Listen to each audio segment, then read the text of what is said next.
们好，球队。好久没比了，有点紧张啊。说实话，作为选手，这个比赛就只能激发出我人性中那些恶。哎，平时大家写出一个新段子，我真替他高兴。哎，但一站到比赛这个舞台上，我看到这么多新人，这么多好段子，我只觉得王府里的女人太多了。哎，这时候看同行写出一个新段子，感觉就像跟你一起争宠的嫔妃，她又怀孕了，我一胎也没有。我知道做姐妹的应该替她高兴啊，但我更多的是焦虑，看着自己那篇空白的稿子，有点跟华妃共情了。我说怎么人人都能生，偏偏本宫生不了？我不知道人家咋写出的新段子，就去学习嘛。哎，我去看黑灯一整个专场，就是在说自己眼神不好这个事儿。说实话，有一瞬间，我想把他眼睛治好。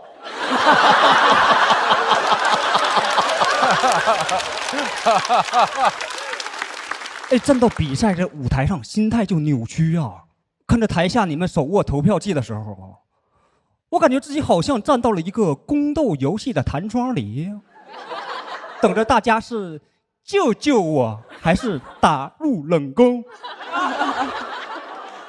但这行不比又不行，我就去年没上，就被打入别人屁股里了。给没看过的解释一下啊，毛豆写了个减肥的段子，把我夹进去了。对不起，对不起。没事，这就是所有信息了，后边都能听懂了哈。其实我看完那个段子没觉得有多冒犯啊，喜剧嘛。但网上有人替我感到冒犯。给我发私信说：“秋瑞，你赶紧举报毛豆，低俗色情。”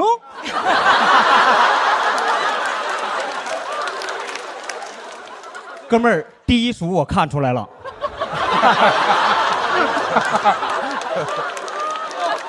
我也真不是替毛豆说话哈，就他这个梗要是不写我的话呀，没有别的办法啊。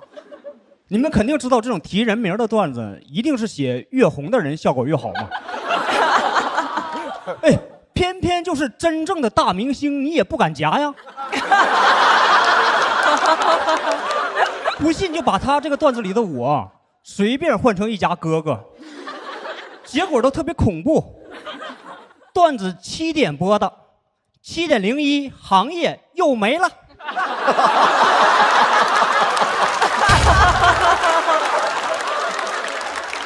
戛然而止。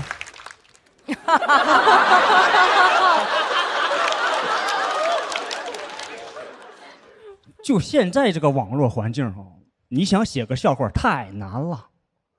我们读稿会聊毛豆这个本子第一个讨论的都不是怎么改能更好笑，是到底夹谁能不上热搜啊？平时读稿会只有编剧参加那次法务都来了，说可不能碰流量有收律师函的风险。我们就让 AI 当原告模拟了一下后果到底有多严重。AI 是真敢判他上来要告毛豆软禁。公关部门的人来了，说写自己人的话也别写异性了，小佳也不行。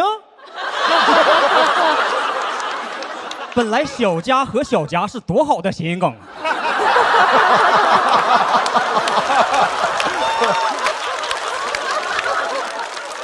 对呀，我去年给小佳都说。最后只能让他夹我了。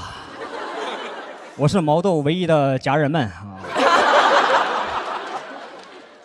其实其实毛豆屁股里能夹的东西，就是脱口秀能冒犯的边界。我们私下里讨论过，说除了我之外，有没有什么更好的解决方案？说夹了不能被网友骂，还有热度，甚至能被网友夸。哎，我们琢磨了半天，只想到了一个，就是去夹小鬼子。但导演组听说我要讲这段也害怕，说提了这么多次屁股，会不会被平台限流啊？要不要改成腰腿连接处啊？对吧？网上就根本找不到那种说出来能让所有人满意的教科书式的表达，甚至教科书在网上都有些网友骂。我之前就看到《朝花夕拾》被骂了，说写了书桌上刻早字是在破坏公物。我感觉鲁迅要是知道他因为这个原因被骂，都想在那个早字上面加上草字头啊。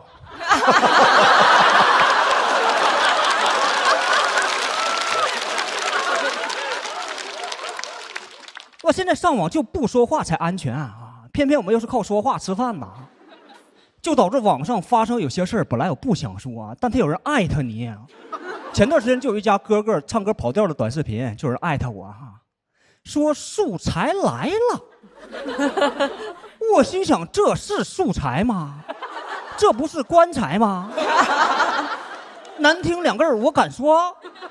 评论区好几万条留言啊，我的心情跟那个热评第一是一样的啊，你们不说我也不说。脱口秀现在最重要的是好笑吗？不是安全吗？外边太危险了，我回毛豆腰腿连接处了，拜拜。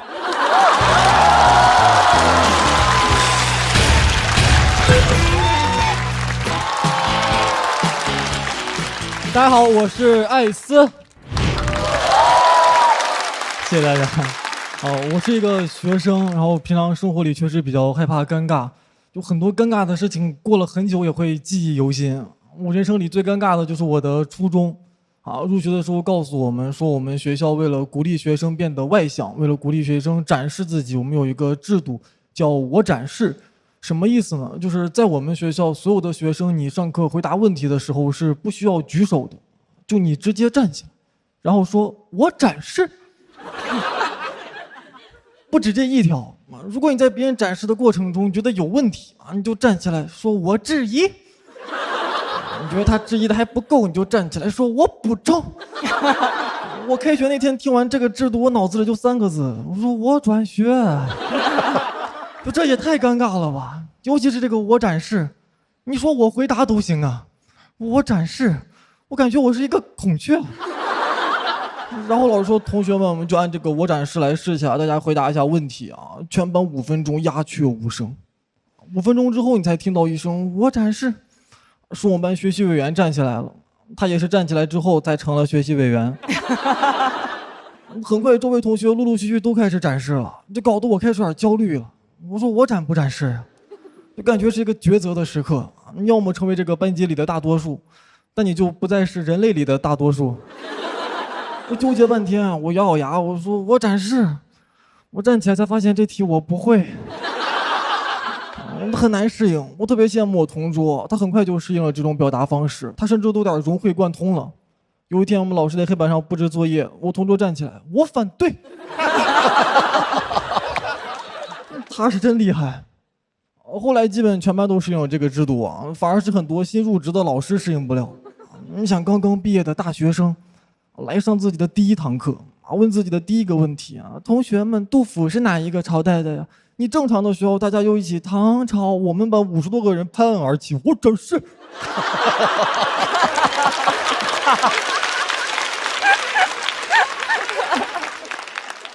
给老师吓得书都掉地上了。咱班这是兵变了吗？老教师就不一样，会提前给我们打招呼下节课有领导来听课，你们得好好展示意思是下节课他不管问啥，你全班都得站起来说我展示就这节课上完，你领导基本就聋了。我们也很辛苦啊，一节课45分钟，蹲起了50多次，而且每次全班站起来只有一个人可以回答问题，我这堂一节课展示半天，一个问题没回答上，我白展示一堂课，白展堂我是。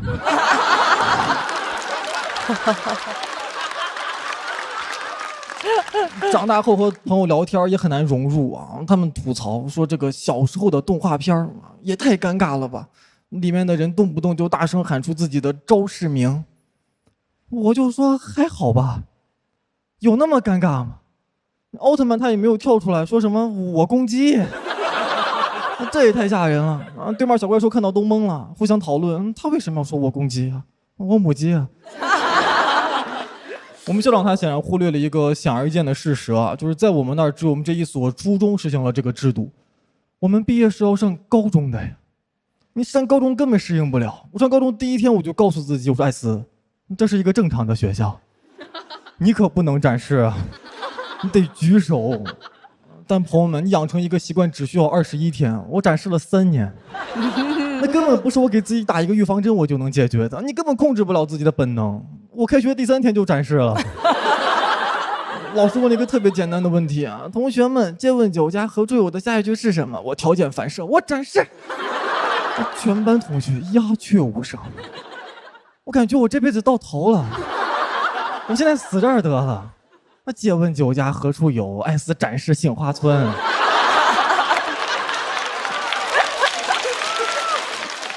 你就感觉那个时间暂停了5秒，5秒后全班哄堂大笑，啊，那是我人生第一次炸场。只有我同桌没笑，他看向我的眼神有一点恐惧。我下课给他解释，我说我也不是突然变成这样的，我过去3年每天都这样。我觉得当时啊，高一是我这个16岁人生最尴尬的瞬间了，你不可能有比这还尴尬的时候了。直到2周后，我又展示了一次，全班又是哄堂大笑。那个瞬间，我就知道我的高中生活完蛋了，啊，就你不可能有什么这个变化了，你也不可能改变同学们对你的看法了。我就算之后考了这个全校第1啊，照片被贴在公告栏里面，你路过同学看到了也只会说：“哟，展示哥。”唯一能让我稍微平衡一点的，就是隔壁班有一个展示姐，我初中同学，啊，我们每次见面都会互相关心对方。哎，你最近展示了吗？你仔细一想，初中同学毕业之后散落到各个高中啊，都会成为各自的展示哥、展示姐。我们真的是聚是一团火，展示满天歌。这个段子比较洗脑嘛，之前在线下演，有一次在一个地铁站被一个观众朋友认出来了，他说：“艾斯，我特别喜欢你，我展示这个段子，我可以跟你合个影吗？”我还挺高兴的，我说好啊，我就感觉他终于是一个快乐而不是尴尬的事情了。然后观众朋友说：“艾斯，我们能不能拍一张 live 图？我们边拍边说我展示。”我说在地铁上展示了，感谢谢谢大家。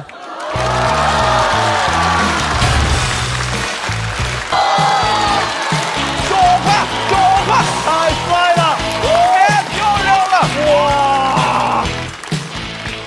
哎，谢谢，啊，谢谢大家，我是小帕，我来自新疆，新疆的城市你们知道哪里？随便说。乌鲁木齐、伊犁、库尔，你们说的都是些大城市，很好的地方。我来自一个非常非常小的地方，叫做阿克苏。苹果。对，出来这么多年，从来没有在外面见过阿克苏人，仿佛阿克苏没有人，全是苹果。我是一个维吾尔族，我们家人非常传统。我奶奶从小就跟我说，你长大了只能跟我们这儿的人结婚，不然的话，你就会把我们往上70代祖宗和往下70代儿孙全都拉进地狱，太吓人了，朋友们！往上70代，往下70代，没我。不同地方的人不能在一起，这个观点在我看来非常的狭，因为在我看来，可能全世界也就只有2种情况是不太方便在一起的吧。第一种情况，关系太近，近结婚肯定不行，对吧？第二种情况，关系太远，生殖隔离。对，我每次讲这个段子，会有部分观众处在一种什么隔离？他刚说什么牌子的隔离？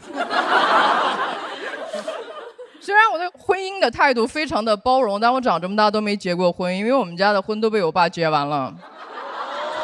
啊，对，我跟他认识这么多年，他大概有6、7段婚姻，这是我知道的。我不知道的，我不知道。放假回家，家里有一个陌生的女人，我知道她是谁，我想表现的友好一点，但是太紧张了，人一紧张说话就会很尴尬。我一张嘴，你是新来的妈妈吧？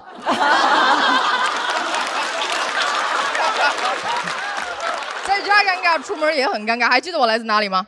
阿苏，苹果比人多的小地方，就在这样一个小地方，我爸结过几次婚，谈过几段恋爱。我跟他一块儿出门，他要是拉着我走着走着莫名其妙的掉头了，我就知道 OK， 碰到前妻了。他走着走着莫名其妙的跟我说滚远点，我就知道 OK， 碰到未来可期了。随着年龄的增长，我开始越来越好奇，为什么有人会愿意嫁给我爸？我太好奇了，我甚至问出来了，我说六妈。你为什么会跟我爸结婚？因为我爸脾气臭，爱喝酒，不干家务，家暴，赌博。他把我打断了，说孩子，我知道你爸有很多问题，但未来他肯定会更成熟的吧。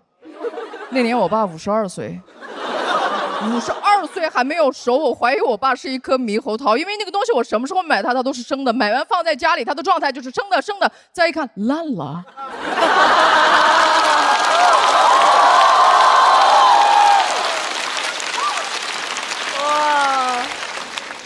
我们家所有人都很包容我爸，一直都跟我说，你爸还年轻，过2年就好了。他过2年就走了。跟我爸相反的是我不光是早熟的，我是被催熟的。家里人从小就跟我说，你不小了，你得懂事儿。那我先走。可能就是因为我爸所谓的不成熟吧，他会同时跟几位女性纠缠不清。我从小也见过那种画面，就我2个妈打起来了，他们在那互相抓，2个妈互相抓，那个场面就特别抓妈。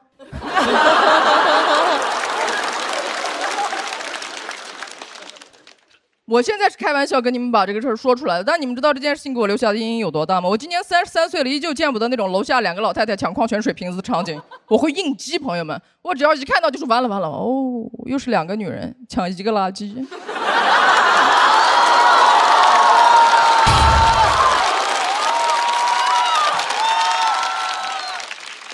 我很好奇为什么我爸能结这么多次婚，我太好奇了。后来我才知道他好聪明，他能把一件利己的事说成是利他的。我问过他，我说你都失败了这么多回，你为什么还要结婚？他说我这不主要是为了给你找个妈妈。他想搞对象，他拿我当借口，我都怀疑他跟别人搞对象的时候说的是不是要不要上去坐一会儿，我女儿会翻跟头。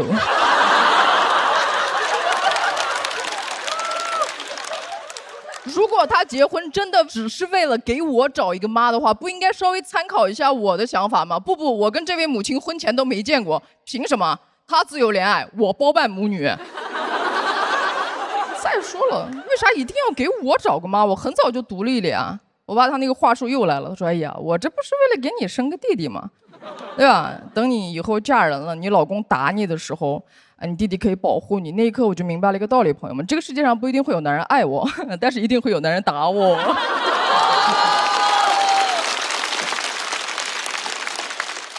但如果我们按照这个逻辑往下讲的话，对我那个没有出生的弟弟是不公平的，你们不觉得吗？他如果生来就是为了保护我，那他没有自己的人生要过，没有自己的理想要实现啊？他没有自己的老婆要打吗？谢谢。逻辑很奇怪，他等着我嫁人，他一边等着别人把女儿嫁到自己家，一边等着把自己家的女儿嫁到别人家，等价交换。最早的一般等价物是羊，我就感觉自己像那个羊，从一个家到另外一个家，但后来发现自己想多了，羊到了别人家，当羊就可以了，不用当牛做马。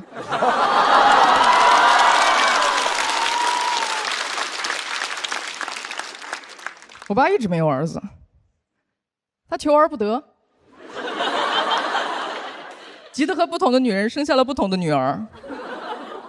那一刻我发现我爸可能也没有那么聪明，因为他都已经用上控制变量法了，为什么还没有发现问题在哪儿？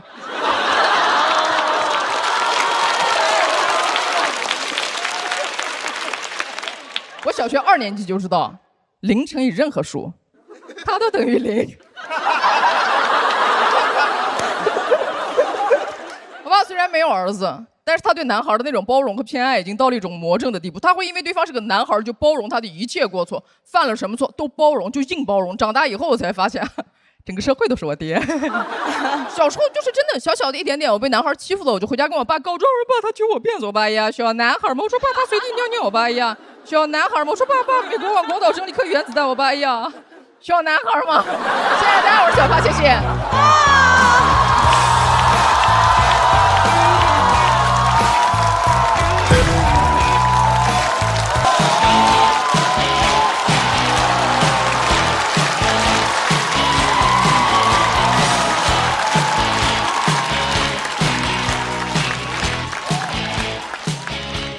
大家好，我是韩大狗。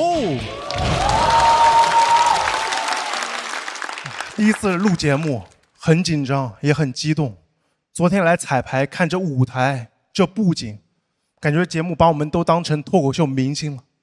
昨天一到节目组订那个廉价酒店，还只是朋友。廉价酒店我熟，大家可能也住过，出差旅游。我们平时每周巡演住的都是那些便宜的快捷连锁酒店，太难住了，里边的一次性用品也很劣质。我不知道大家有没有发现，越廉价酒店那个拖鞋材质就越薄，对，比兰州拉面那个牛肉还薄，像餐巾纸做的一样，感觉能遇水即化了。而且这个拖鞋每天被绑着，处于一个折叠的状态，它已经变成2D 的了，它是个平面。你的脚塞不进去的，我在那试图穿着拖鞋，像在撵烟头一样，感觉这拖鞋多穿几次，我脚趾能点超了。而且我希望这些酒店能不能达成一个共识，就你们把一次性拖鞋放在一个固定的位置，有必要藏那么深吗？又不是找新娘的鞋子，我一进门就要找那个拖鞋，像在密室逃脱一样，找半天找不到。只能打电话给前台说 NPC 能给我点线索吗？他让我看看衣柜里第2个抽屉，放那个保险柜边上，怎么不直接放保险柜里边呢？这么破这么难穿拖鞋，没有人要带走的，除了2年前的姜子浩。拖鞋不好好准备，给我房间里放了一堆用不太到东西。有些酒店号称为了环保，已经不主动提供一次性牙膏、牙刷，但会放着针线包和浴帽。针线包对我来说可太实用了，我终于可以 DIY 双好穿的拖鞋喽。还有那个浴帽对我来说，它就是个鞋套。我特意问过身边女生朋友，她们说她们洗澡不想洗头的时候也不会戴着浴帽，太难用了，宁可把那个花洒高度降低。我就很好奇这个浴帽的受众到底是谁。有次洗澡的时候，我正好不想洗头，我就戴着浴帽。这个澡洗完，我觉得头也要洗洗了，全是汗。他把我体内所有水分都蒸馏出来，搞得我一头雾水的。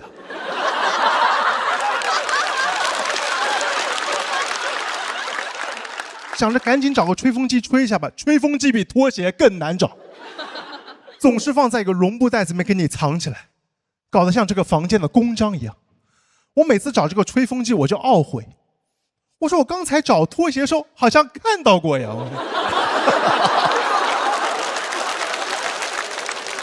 而且酒店的床上总有一堆东西，我一个人睡，给我放6个枕头，我睡哪？6个枕头，就算是哪吒来睡，都得要2个哪吒才能用完6个枕头。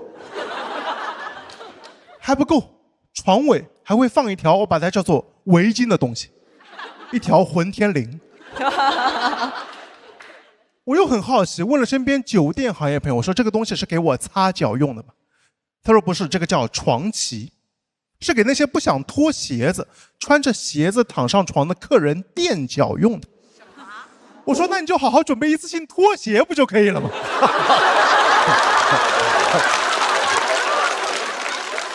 我最无法理解是有些酒店会把被子塞到床垫下面，很难拉出来。他们说这个叫西式叠被法，我说不用，给我来个中式的就可以了，把被子叠成豆腐块放在床上。对，塞进去又很难扯出来。我一边扯那被子一边说，这设计也太扯了。那么怕我睡进去吗？我都急了，我说我真的需要被子吗？我盖那6个枕头得了，觉得冷还一条围巾吗？不是，最后还睡进去了，睡在被窝里动也没法动，感觉自己睡在一个大型的一次性拖鞋里边了。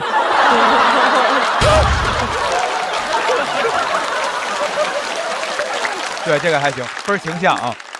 我每次翻身都感觉床在跟我抢被子。我说别折腾了，赶紧关灯睡觉吧。一关灯，发现酒店里总有一扇灯，你不知道开关在哪。我关的明明是总控。我对总控的理解是：你把灯关掉，你把电断掉，你把氧气抽走都没有关系。我睡觉用不到这些的。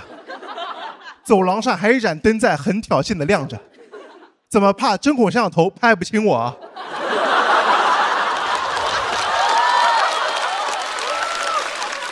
酒店里灯的开关搞得像那个酒桌游戏一样啊，这个是开，这个是关，你猜这个是开还是关？而且有些酒店总喜欢在房间里装一些平时大家装修不会装灯。住过酒店给我床底加了一圈氛围灯，我愣是没找到开关在哪。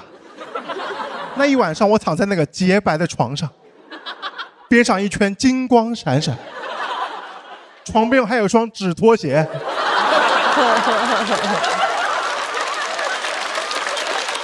这住的啥？元记酒店啊！而且你在酒店洗澡也很麻烦，你在酒店洗澡永远不知道那个水会从哪个喷头里喷出来。我在那调跟个 DJ 一样，一不小心就会从上面像下雨一样淋我一头。早知道戴个浴帽了。而且有些很破的酒店，它的水温不是线性的，就是你洗澡的时候，哪怕你拽着淋浴水龙头把手一点一点、1毫米1毫米这么调，你都得不到你想要的温度。哪怕像电影里弄大道，开保险箱带着听诊器调都没有用，它只有2种温度，还有点冷。哦，走。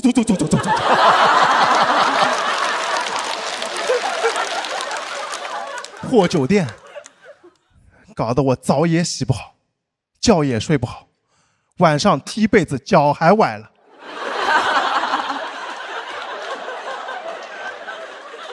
气得我退房的时候就想把那个房卡塞到拖鞋里，拖鞋叠起来放在浴帽里，浴帽用针线包缝起来塞到床垫下面，找去吧你们！估计很快就找到了，有摄像头嘛。谢谢大伙儿，韩大狗，谢谢。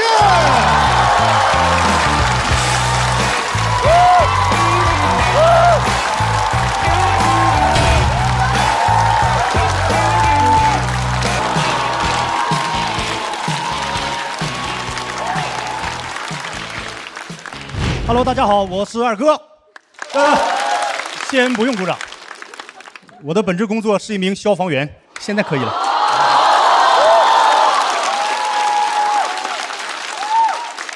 真的，你们很可爱，但是你们也很幸运，因为你们今天遇到的是在讲脱口秀的我，而不是工作中的我啊。我喜欢讲脱口秀，是因为它能够让我讲真话。以前没讲的时候，经常有人问我，说你为什么选择做一名消防员？我说因为喜欢，因为热爱。但讲了脱口秀以后，我得抒发真情实感。什么喜欢，什么热爱，不是还有责任、使命和担当吗？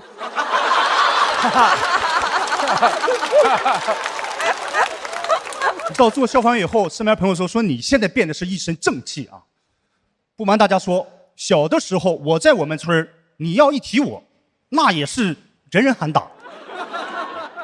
我想想我以前做那些事儿哈，造孽啊！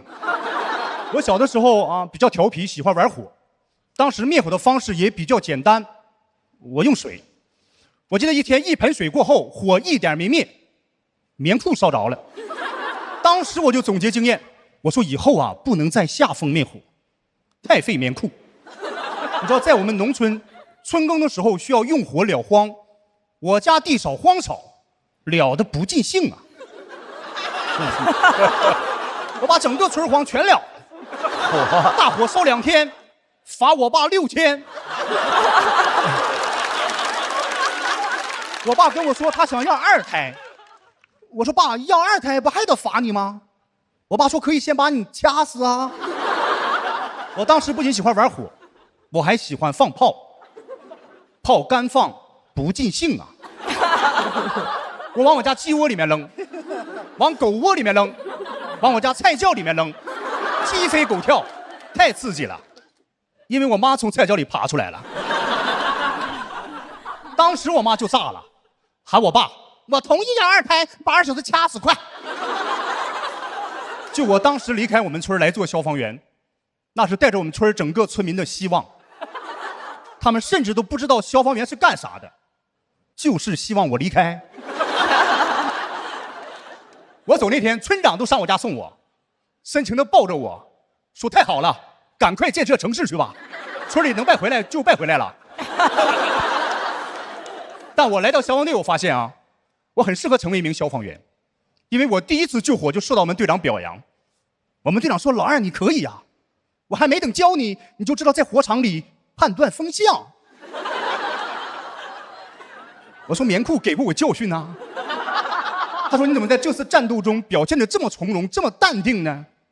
我说：“我来之前我见过大场面呐。”这当时年轻被表扬以后啊，人就有点飘了。老战友看不下去了，拿话说我，说老二你现在哪到哪？我敢徒手抓这么长的蛇，你敢吗？我在火场里燃烧着的煤气罐，我拎出个仨，你敢吗？我当时年轻气盛啊，我说我用炮帮过我妈，你敢吗？那个我做了14年消防员，不是跟大家吹，以前二哥在无数次的灭火救援当中，我都是第一个下车，并且冲在前面的。因为作为一名消防员，我没有办法，我当时出警的时候上车最慢。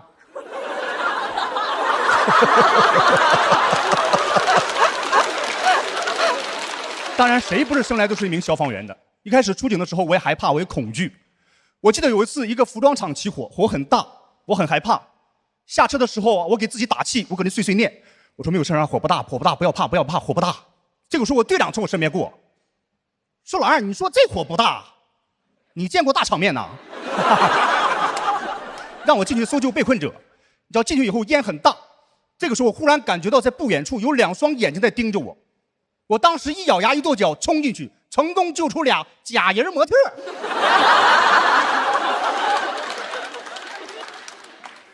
就有的时候想看清一个人真的很难。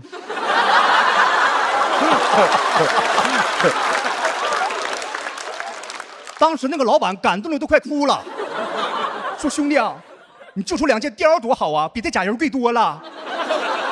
我队长还表扬我，说我冷静，说我在众多假人当中选择先救童装模特。提到消防员，大家都知道危险啊。我也是在2年前受了一次工伤啊，我是这个右膝盖做的半月板2/3的切除和前交叉韧带的重建手术啊，比较严重。说这些是想告诉大家什么呢？平时大家知道消防员危险，但是不知道消防员究竟多危险，不知道打篮球的消防员多危险。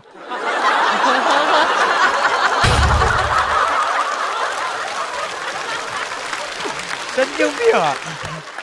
我当时就站在场边，看他们消防员打篮球，就能给我创这样。创我的是我战友，是我最爱的人，伤我最深。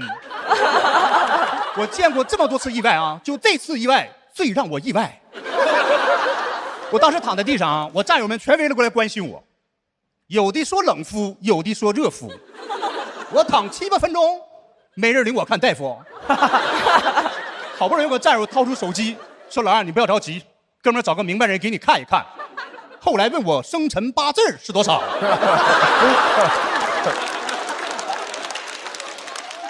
这个时候我队长过来了，我一看我队长过来了，我说队长完了，我可能是骨折了。我队长很严肃啊，不可能，我最有经验。你站起来我看一下来。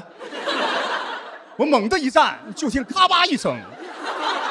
队长说现在这叫骨折，送医院。来到医院，大夫很专业，一看片子，妈呀，你怎么整的？我不好意思说，我说我打篮球。他说完了，你以后打不了篮球了。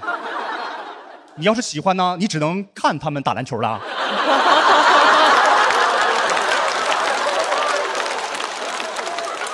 我没听大夫的，我不敢再看了。